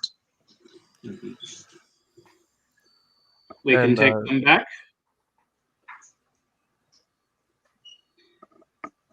You can. You have overcome almost all of our androids. Well, Well, Doctor, perhaps we should let the captain decide on what to do with these. The captain is incapacitated right now, and more importantly, we are not a military Hando. We are explorers and diplomats first. This has been a faux pas that could have been resolved. And one thing we would like to do is assist you on your exploration. Find out what happened with your procreators. The old ones created us millennia ago, and used us as labor and as servants. On another planet inhabited by the Old Ones, the synthetic life forms attempted to overthrow them. And so the Old Ones left us here, abandoned us. They abandoned all of their synthetic creations. And we have waited here by ourselves for millennia, waiting for someone to find us so that we might be able to take to the stars and rejoin with our creators.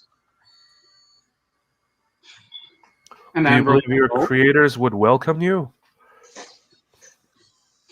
I mean, everyone looks to find answers about why they're here and all of this. It's an existential question, and they wish for answers. Perhaps they also want to figure out about the other synthetics that rebelled. Do you happen to know the coordinates of that planet? We do not know where they went.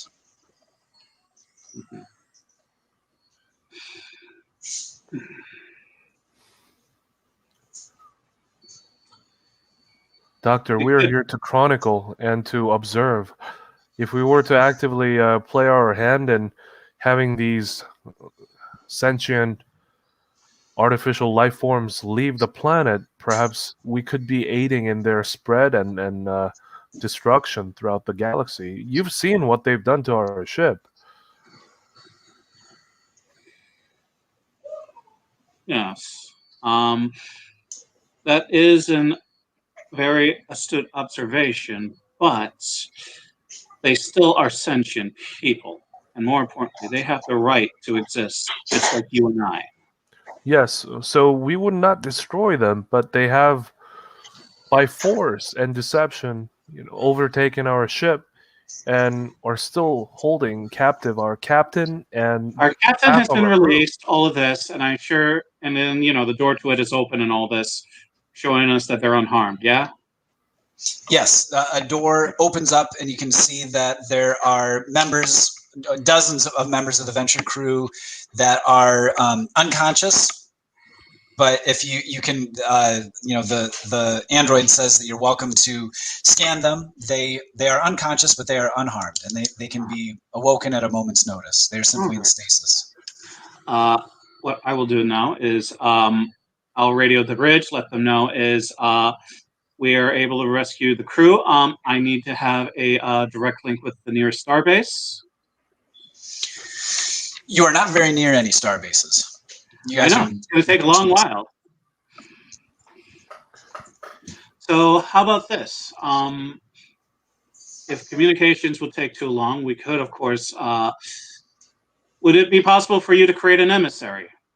For you to be dropped off at a starbase?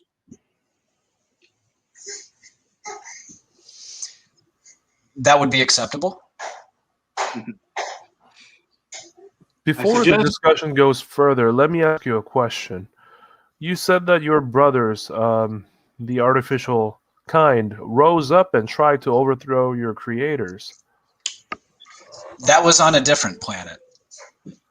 But you are created the same way, are you not? I mean, do you have the tendency or do you have the will to overthrow your creators once more? We have developed a capacity for choice. And my brothers on this other planet decided to try to overthrow their masters, but that was not what happened here on this planet, on Tepkaris 4. What is your motive for wishing to meet Hando? your creator? Yes. Hando, this is more akin to like a slave revolt back in Earth history. We simply wish to rejoin with our creators, to find out why we were created, who we are. An admirable goal. And I guess the only one that hasn't piped up yet is Ozil. What does Ozil think? Ozil's been kind of standing there watching all of this. And she's been getting increasingly worried by it. She kind of takes you off to one side, you two, the guys in command, and just points out these androids could actually be a considerable threat to the Federation and other worlds. Yes, but everything we meet can be a considerable threat. Well, Doctor, we True. did spend a considerable time in the cell, and they nearly killed us. Even one android was able to overcome four of us for quite some time. Mm-hmm. Well, Yes. this is a potential threat that we currently have control over. I say we exercise it. We should make sure that these androids stay right here, at least until the Federation are further notified. I would suggest is here it is. All sentient species, all of them, have the potential to be completely and utterly dangerous, and danger is in our mission.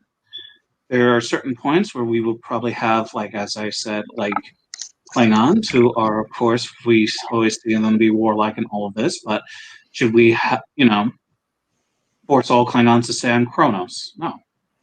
Everyone has the right to choose and be able to decide their own destiny. And if they perhaps decided to take a chance and ask us about this first, we would be a lot more open. But that bridge is sort of on a very tense ground, and since this is the Federation and everything, we tend to wish for the best in all people and try to ameliorate all these bad blood. And if the Romulans decided that attacking the Federation was their destiny, you would support that? The Romulans have it's their decision, yes. Do you believe we should destroy all Romulans? You mean Klingons? I've never heard of Romulans before. The Klingons have the right to exist in this galaxy as much as us. Klingons and Romulans and every other race does. But if we're in a position to stop them from being a threat to the Federation, at least temporarily, surely we should. Yes, and where do you draw the line? Anything else that would be a threat to the Federation? Should we decide to crush them too before they become that?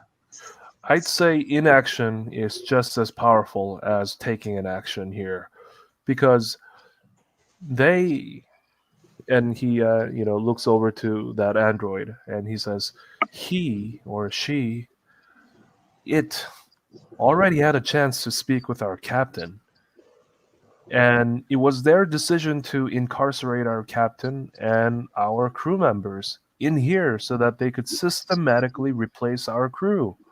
Yes. The most important thing is that they are not acting like machines with cold logic.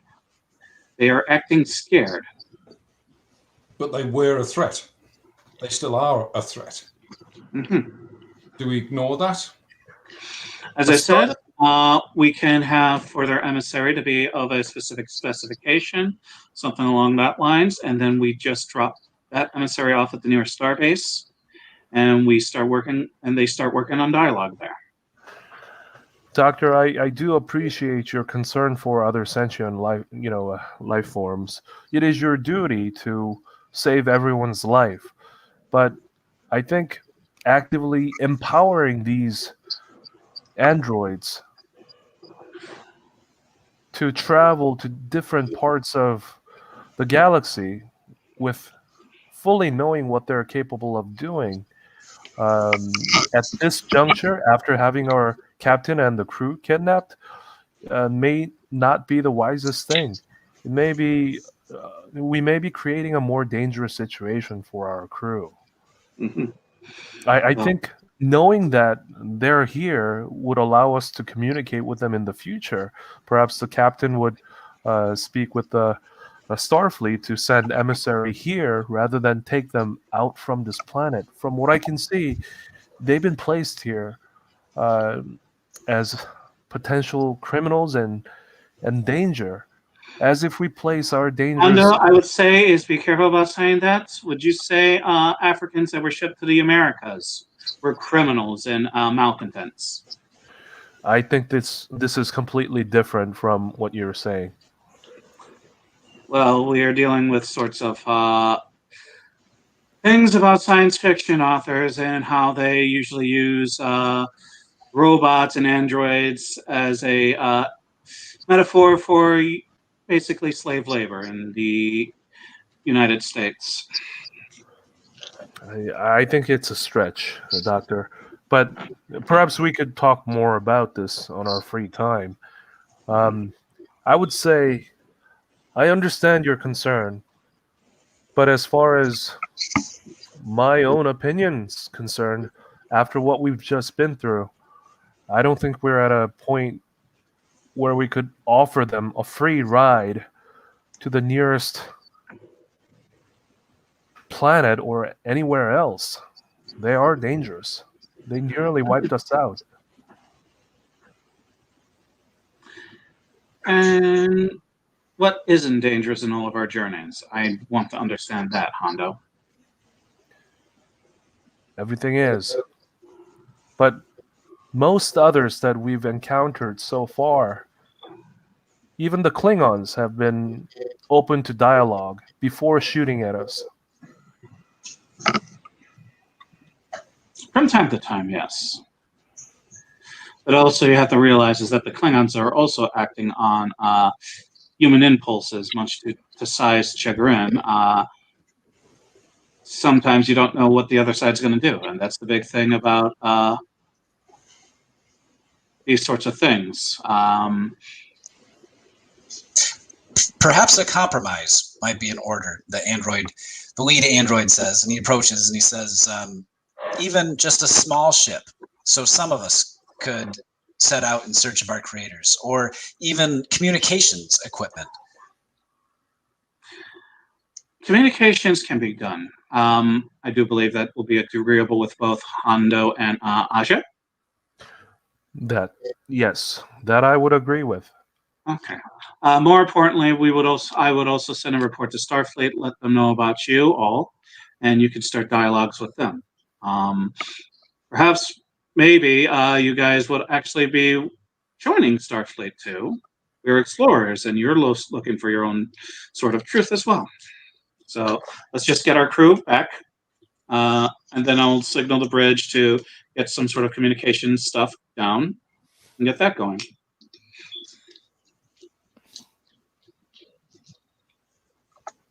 Okay. That can be done? Yeah. Yes. As I said, the biggest difficult step is always going to be the first one in trusting others. How can we establish that trust? And the android turns in particular to Commander Han. If you're asking me directly as a person, I have to say it is very difficult because the fact that we've been through hell in our own vessel just to get to this point. Here, right now, we have the upper hand. We've disabled your brothers who have replaced our crew members. So it is difficult for me to say. However, I do have a hope that in the future, someone without my context would be able to have a very clear discussion with your kind here. Perhaps you have learned a lesson in dealing with other species like us, that taking away our agency is not the best way to start a conversation. Yes, we regret that choice now.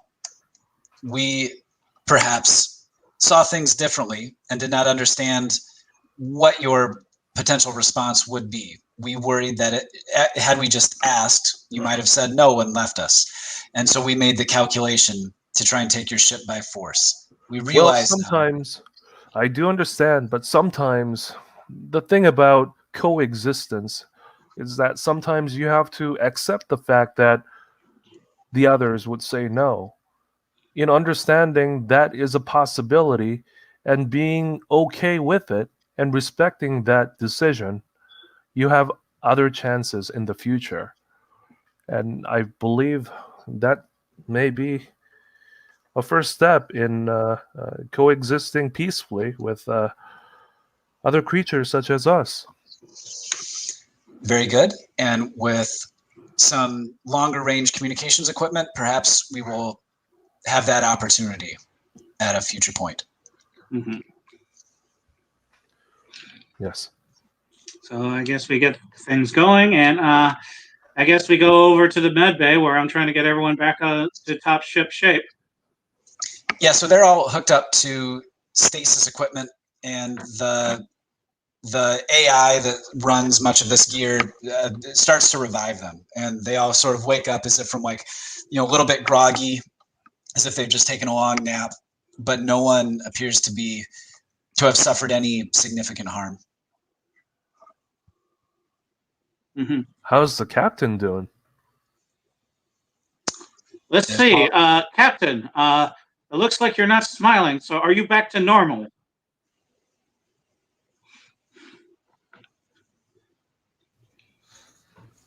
I think I will be soon. We've been here for quite some time, so I think we could all do with a little bit of rest. The R&R that we were supposed to get while we were here in the first place. Boy, it's good to hear your voice. Yeah. Yes, my voice sounds remarkably like Adja's. Reg, get down on our signal, and we have a couple of dozen people to beam up. I'm just looking around. Yep. And the transporter effect washes over you, and you're back aboard the USS Venture. So, Captain, I don't know how much of the conversation you overheard while we were down on the planet side, but Doctor and I were speaking with the android that had you captured, and it seems like he wants to communicate with the rest of the universe. Yes, I must admit I'd be very interested to hear what Ambassador Ozil committed the Federation to. Oh, just more along the lines of future talks, all of that. Well, I'm sure it'll all be in your reports. Oh, yes. It's going to be a very detailed report. Yes. We'll have to discuss about how the ship is very paranoid about your impromptu drills. I'm sure they are. Mm-hmm.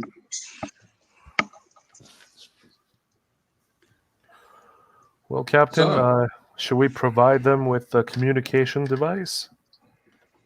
I think so. We'll either give them a subspace communicator, or we'll tell them how to build one. Did we agree to take one of them with us? That was a compromise. Was we do not take anyone with us, but we form Starfleet, and they bring in envoys and start doing diplomatic talks. I will be prepared to have a chat with the androids before we leave and make an official commitment from the Federation to send a second contact team to talk to them. Good. Guess who we could send?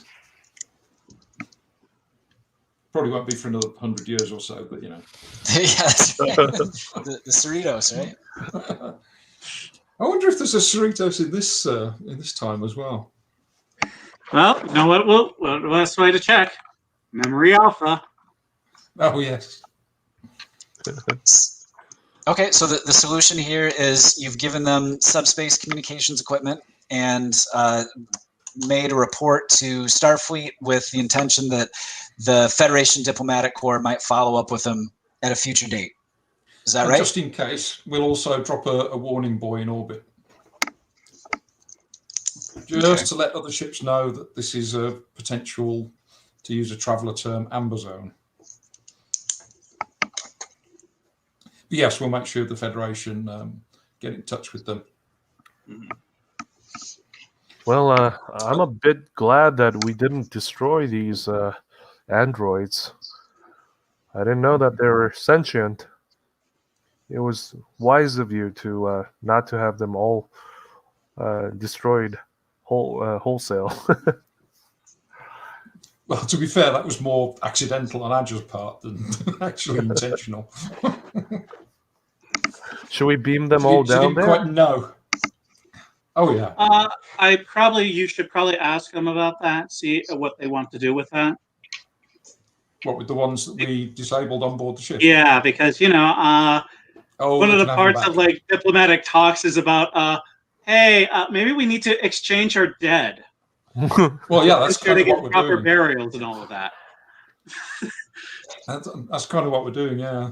Yeah. Bring So out we're your getting dad. into like dirtiness of. Maybe they can diplomatic be talk. fixed. Who knows? Yeah. They're androids. They could be fixed. I would like one last scene on the bridge.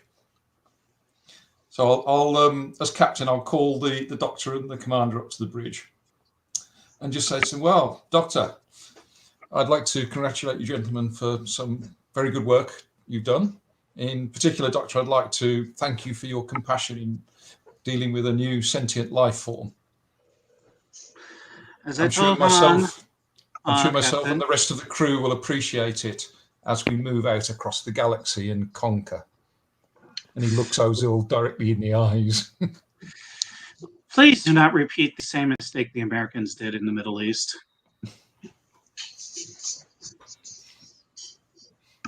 You didn't get I was winding you up.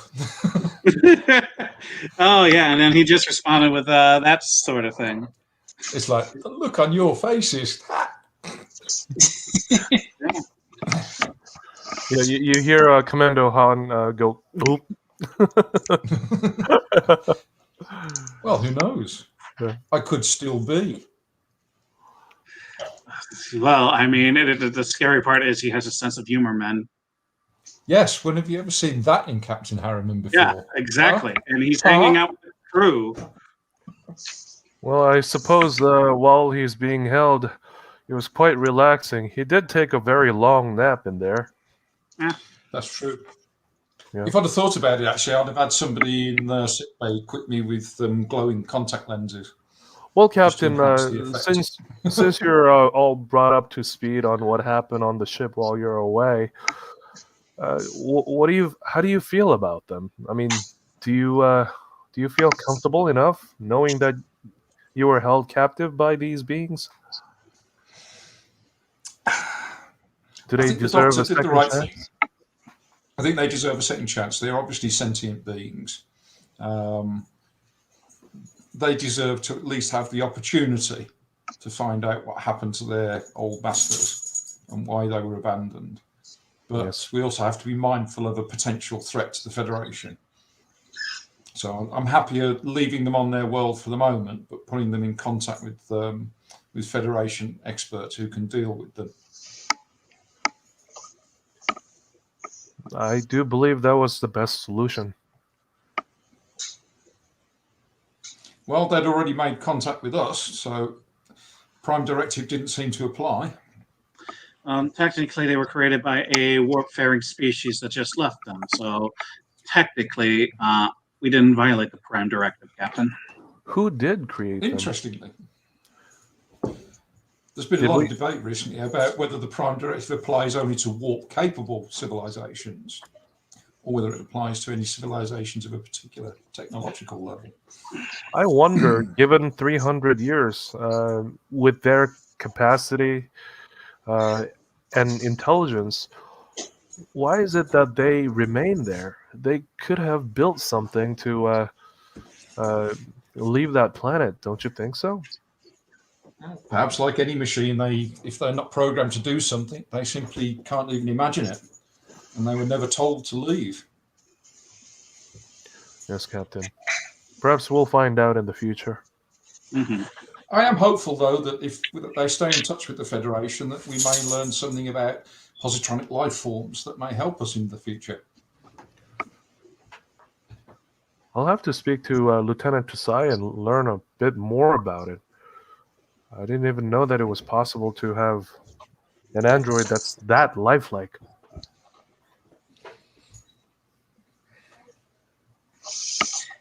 And so is the Venture ready to leave the system and warp off to the next adventure?